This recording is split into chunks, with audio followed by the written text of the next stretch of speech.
या छोटी हों या बड़ी, सदा से जल का एक प्रमुख स्रोत रही हैं।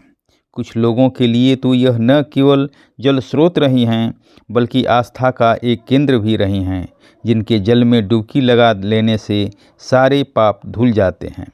हमने साहिबी नदी के जल में किसी को नहाते तो नहीं देखा है, किंतु इसके तीर पर बने मंदिर इस बात के गवाह हैं कि देवी देवताओं और नदी का आपस में गहरा रिश्ता है। हमने जगह जगह घर की बेकार हो गई देवी देवताओं की मूर्तियों और चित्रों को नदी के आसपास के क्षेत्र में विसर्जित होते भी देखा है। विसर्जन के इस तौर तरीके से नदी के आसपास के इलाके में गंदगी ही बिखरी है, किसी आस्था का जागरण नहीं होता। देवी देवताओं में आस्था रखने वाले लोगों में से कुछ लोगों की टिप्पणी है, इस तरह इन मूर्तियों और चित्रों का विसर्जन न तो नदी के लिए ठीक है, न ही वातावरण के लिए, और न ही हमारी आध्यात्मिक आस्था के लिए। इन मूर्तियों और चित्रों के विसर्जन के लिए कोई उपयुक्त तरीका तलाशा जाना चाहिए। फूल और मालाओं को भी नदी में नहीं फेंकना चाहिए।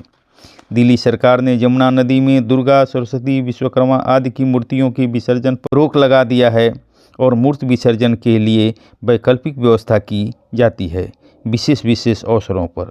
इसके बावजूद यमुना हो या साहिबी नदी, लोग इनमें छोटी छोटी खंडित मूर्तियाँ, देवी देवताओं के फटे पुराने चित्र, मुरझाए फूल माला आदि का विसर्जन करने से बाज नहीं आते। हमें साहिबी को साफ सुथरा बनाने के लिए ऐसी गतिविधियों से परहेज करना चाहिए।